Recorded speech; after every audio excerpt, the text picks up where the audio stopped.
জয় শ্রীহরি শ্রী বিষ্ণু নারায়ণ। আজকের বিষয়টা খুব সুন্দর, গুরুত্বপূর্ণ বিষয়। বাড়িতে এই 3টি তুলসী গাছ রাখতে নেই কেন? বাড়িতে বেল গাছ থাকা শুভ না অশুভ?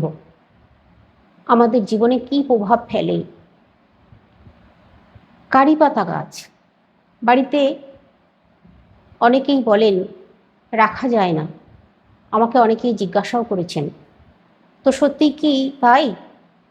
বাড়িতে কারি পাতা গাছ থাকলে অকাল মৃত্যু ঘটে? এমনই ধারণা আছে মানুষের মনে, ভয় ভীতি আছে। তো আজকে এই সমস্ত কিছু আলোচনা থাকছে, তাই বলছি প্রথম থেকে শেষ পর্যন্ত সঙ্গে থাকুন। আশা করছি সমৃদ্ধ হবেন, আপনার মন থেকে সমস্ত ভয় দূরীভূত হবে, আপনার জীবনকে, আপনার জীবনের চলার পথকে প্রশস্ত করবে, উন্নতির পথে বাধা দূর করবে। বিশেষ গুরুত্বপূর্ণ আলোচনা, তাই একটা লাইক অবশ্যই দিন। যারা এখনো সাবস্ক্রাইব করেননি সাবস্ক্রাইব করুন, আর সবার আগে এই তথ্যগুলো জানার জন্য বেল আইকনটি প্রেস করুন। তো যেটা আপনাদেরকে বলবো, প্রথমেই এই 3টি তুলসী গাছ। কোন 3টি তুলসী গাছ? কৃষ্ণ তুলসী, রাম তুলসী, বন তুলসী, অনেকেই আবার শ্যামা তুলসী বলে জানেন। আবার একটা আছে, সেটা লেহ তুলসী, শ্বেত তুলসী। এমনই তুলসী গাছের বিভিন্ন প্রজাতি আছে। কোন তুলসী গাছে স্বয়ং শ্রীহরি বিষ্ণু বসবাস করেন আজকে জানবো। আর কোন তুলসী গাছ গৃহে একেবারেই রাখতে নেই, তাহলে জীবন দুর্বিষহ হয়ে ওঠে। সবার আগে তুলসী গাছ চিনুন, যেটি হচ্ছে রাম তুলসী। এই রাম তুলসীর পাতাগুলো একটু সবুজ, অনেক সময় গাঢ় সবুজ হয় এমনটা কিন্তু নয়। তুলসী গাছের যে পাতাগুলো হয়, সেই পাতা মানে কাঁটা কাঁটা মতো হয় না, মসৃণ মতো হয়। আর পাতার যে ডাঁটিটা, সেটা হালকা সবুজ হয়। আর কাণ্ড, তুলসী গাছের যেটা কাণ্ড, তুলসী গাছের ডাল, এটাও হালকা সবুজ হয়, কখনোই কালচে বা বেগনে বা নীলচে বা খয়েরি লালচে এরকম হয় না, সবুজ হয়, একটু হালকা ধরনের সবুজ হয়। কচি কলা পাতার যে রংটা, সেই রংটা হয়। এটা হচ্ছে রাম তুলসী। এর পাতাগুলো একটু বড় বড় হয়। আর শ্বেত তুলসী, এটাকেও অনেকে শ্বেত তুলসী বলে জানেন, কিন্তু শ্বেত তুলসী আসলে একটা আলাদা। সেটা হচ্ছে এর পাতাগুলো একটু ছোট হয় আকারে, পাতার রংটা ডিপ সবুজ হয়, পাতার ডাঁটিটাও একটু বেশি সবুজ হয়, আর ডাল বা কাণ্ডটা হালকা সবুজ হয়। এই গাছে, এই শ্বেত তুলসী গাছের মঞ্জরি হয় সোজা সোজা ভাবে, মঞ্জরিগুলো হয় ছোট ছোট দানা। আর রাম তুলসী যেটা, ওর দানাগুলো একটু বড় বড়, আর একটু বড় বড় মঞ্জুরিগুলো হয়, পাতাটাও আকারে অনেকটাই বড় হয়। এবার বলি কৃষ্ণ তুলসী। কৃষ্ণ তুলসী হচ্ছে পাতাগুলো যখন ছোট থাকে তখন সবুজ থাকে, কিন্তু তাতে একটু সামান্য কালচে ঘেঁষা থাকে, সেটা সবসময় খালি চোখে বোঝা যায় না। আর এর কাণ্ড, এর ডাল হালকা বেগনে ধরনের হয়, পুরোপুরি কালো কিন্তু হয় না, একটু হালকা বেগনে বেগনে, কালচে বেগনে এরকম কালারটা হয়। এই গাছটা যখন বড় হয় তখন এর পাতাগুলো, বিশেষ করে পাতার মাঝখানটা নয়, পাতার সাইডগুলো থেকে একটু বেগনে কালচে রং আসে। এটা পুরোপুরি সবুজ নয়, হালকা সবুজে কালচে বেগনেতে ঘেঁষা এর পাতাগুলো হয়। এটা দেখে বুঝুন এটা কৃষ্ণ তুলসী গাছ। কৃষ্ণ তুলসী গাছের যে মঞ্জরিগুলো হয়, এই মঞ্জরিগুলো প্রথম থেকেই একটু কালচে কালচে, হালকা ওই যে পাতার যে কালার সেই ধরনেরই এর মঞ্জরিগুলো হয়। তবে সবসময় মঞ্জরি দেখে চেনা যায় না তুলসী গাছ। তুলসী গাছ চিনতে গেলে তার পাতা, তার ডাল এগুলো দেখে চিনতে হয়। এবার আসি বন তুলসী। বন তুলসী গাছ কিন্তু সম্পূর্ণ আলাদা, একটু রোঁয়া রোঁয়া যুক্ত, পুরো ডাঁটি, পুরো কাণ্ড, পুরো ডাল, তার পাতাগুলো একটু রোঁয়া রোঁয়া মতো স্পঞ্জ স্পঞ্জ টাইপের এটা হয়। এটা হচ্ছে বন তুলসী। এবার বলি, এই বন তুলসী গাছ গৃহে রাখতে নেই, তাই বললাম সবার আগে চিনুন।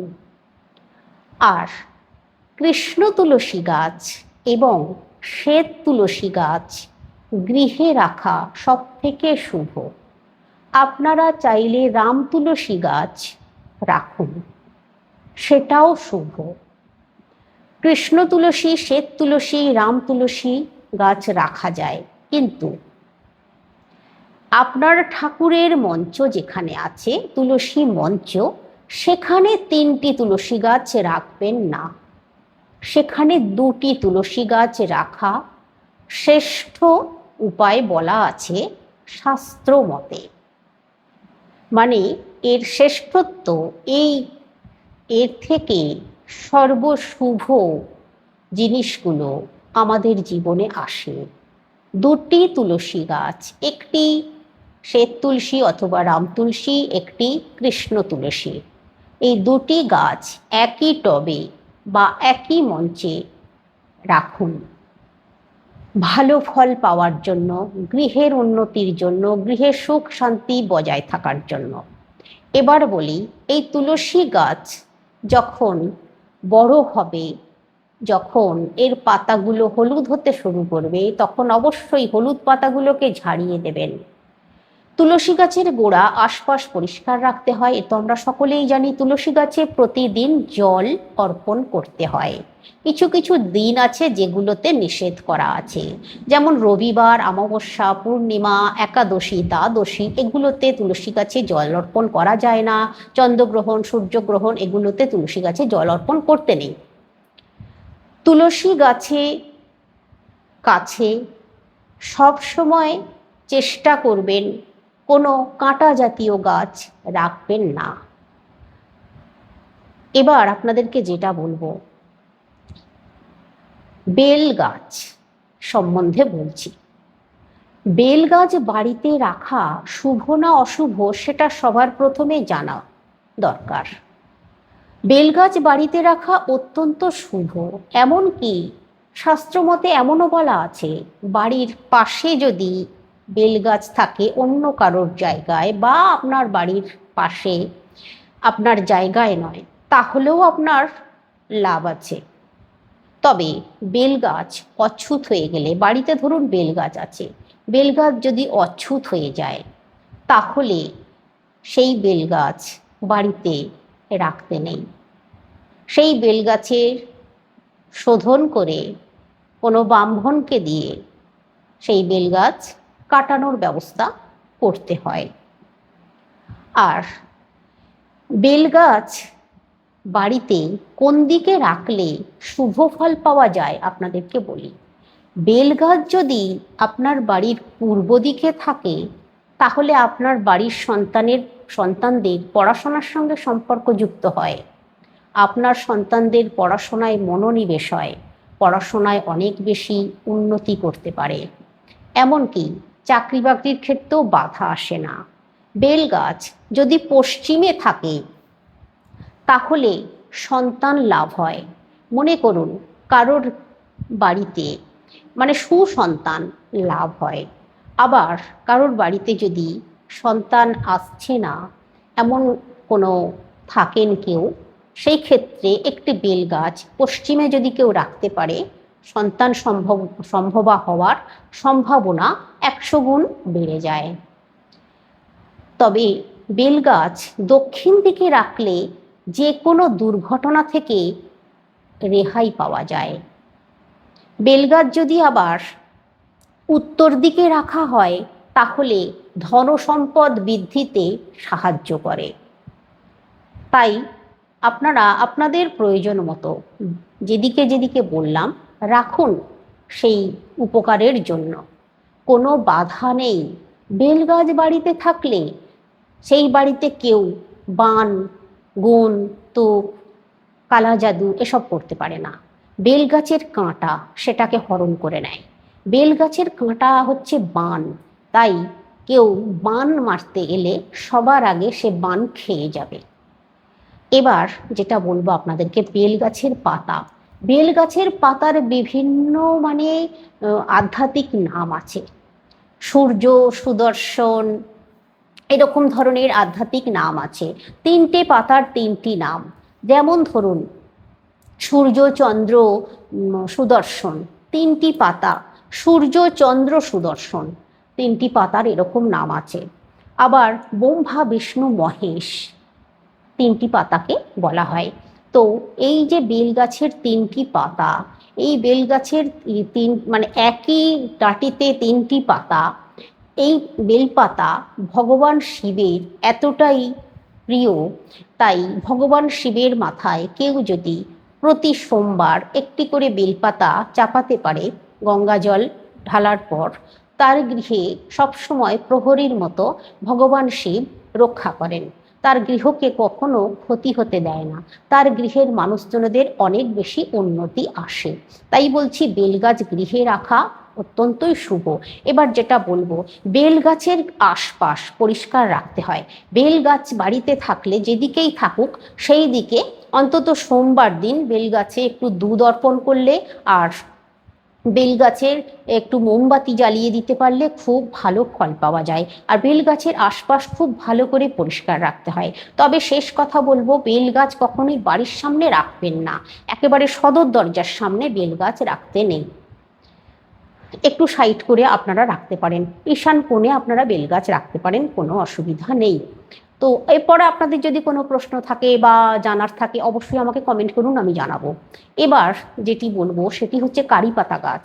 কারি পাতা গাছ আবার অনেকেই বলেন যে বাড়িতে নাকি রাখতে নেই, বাড়িতে রাখলে দুর্ঘটনা ঘটে, অকাল মৃত্যু হয়, এরকম নানান রকমের কাহিনী মুখে মুখে প্রচলিত আছে বিভিন্ন জায়গা বিশেষে। কিন্তু আমাদের এই হিন্দু সনাতন ধর্মে এরকম কথা কিন্তু কোথাও আমরা পাইনি। আমাদের হিন্দু শাস্ত্রেও কিন্তু এরকম কথা আমরা কোথাও পাইনি। কারি পাতা গাছের সঙ্গে হচ্ছে মা লক্ষ্মীর সম্পর্কযুক্ত। আর এই কারি পাতা গাছ সমুদ্র মন্থনের সময়ই এসেছিল কিন্তু। আর এই কারি পাতা গাছ যাদের গৃহে থাকে অত্যন্ত শুভ।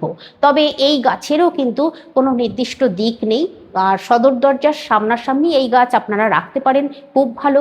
সদর দরজার সামনে আশেপাশে হয়, ডান দিক নয় বাঁ দিক ঘেঁষে আপনারা রাখতে পারেন। সব থেকে শুভ, মা লক্ষ্মীর প্রবেশ পথকে অনেক বেশি প্রশস্ত করে, অনেক বেশি ভালোভাবে মা লক্ষ্মী আমাদের গৃহে আসতে পারে। আর এই কারি পাতা গাছের একটি ছোট নিয়ম আছে, সেই নিয়মটা পালন করুন শুধু। সেই নিয়মটা হচ্ছে, এই কারি পাতা গাছ যখন গৃহে রাখবেন, আপনারা যেদিকেই রাখুন না কেন রাখতে পারেন, আপনারা এমনকি চাইলে ঈশান কোণেও রাখতে পারেন, কোনো অসুবিধা নেই।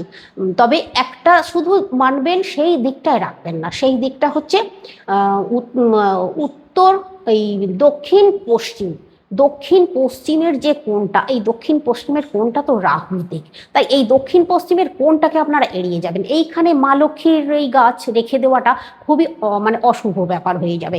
তাই বলছি এই দক্ষিণ পশ্চিম দিকে এই গাছটা ভুলেও রাখবেন না। বাকি আপনারা যেদিকে হোক রাখুন, কোনো অসুবিধে নেই। কিন্তু কারিপাতা গাছের যে নিয়মটা আছে সেই নিয়মটা আপনাদেরকে বলি। এই নিয়মটা হচ্ছে, কারিপাতা গাছ গৃহে রাখলে ছোট করে রাখতে হয়, 5 ফুটের বেশি যেন উঁচু না হয়, এই দিকটা খেয়াল রাখুন। আর কারিপাতা গাছ গৃহে, আপনাদের যে গৃহে কর্তা আছেন সেই কর্তার মাথার উপরে যেন কখনো গাছ চলে না যায়, এটা খেয়াল রাখুন। শুধু এইটুকু খেয়াল রাখুন। এই কারিপাতা গাছ নানান ঔষধি গুণে ভরপুর। আর এই কারিপাতার যে পাতা, এই পাতা আপনারা আপনাদের প্রতি বৃহস্পতিবার যদি মুগের ডাল খান, তো আপনারা তো মুগের ডালে যদি ফোড়ন দিতে পারেন কারি পাতা আর ঘিয়ের একটু ছিটে দেবেন, আর মুগের ডালে এই কারি পাতা ফোড়ন দেবেন, করে দেখুন। প্রতি বৃহস্পতিবার আপনারা যদি করতে পারেন তাহলে আপনাদের জীবনে কিন্তু খুব উন্নতি আসবে। আর্থিক যে সমস্যাগুলো চলছে, ঋণের দায়ে পড়ছেন, সেইগুলো সম্পূর্ণভাবে কেটে যাবে। প্রতি বৃহস্পতিবার যদি আপনারা কারি পাতা মুগের ডালে ফোড়ন দিয়ে খেতে পারেন, মুগের ডাল হলুদ ডাল, কিন্তু অন্য কোনো ডালে দিলে হবে না, মুগের ডালেই খেতে হবে বৃহস্পতিবার দিন। আর বৃহস্পতিবার দিন নিরামিষ খেতে হবে। আর বৃহস্পতিবার দিন এই কারি পাতা ফোড়ন দিয়ে ডাল খেতে হবে, একটু ঘিয়ে ছিটে দিয়ে দেবেন। করে দেখুন, অর্থ ধনসম্পদে গৃহ ভরে যাবে। আপনাদের গৃহে যারা চাকরি করবেন, ব্যবসা করবেন ভাবছেন, সিদ্ধান্ত নিতে পারছেন না, তারা দেখবেন খুব তাড়াতাড়ি, খুব শীঘ্রই আপনারা আপনাদের কাজে সফলতা অর্জন করবেন। আর এই কাজটা করুন। কতদিন করবেন আমি বলে দিচ্ছি। অন্ততপক্ষে 90 দিন, মানে সপ্তাহে 1 দিন করে, বৃহস্পতিবার শুধু। তো যদি কিছু প্রশ্ন থাকে অবশ্যই করুন, আমি উত্তর দেব। আজকে রাখছি। সকলে সুস্থ থাকুন, ভালো থাকুন।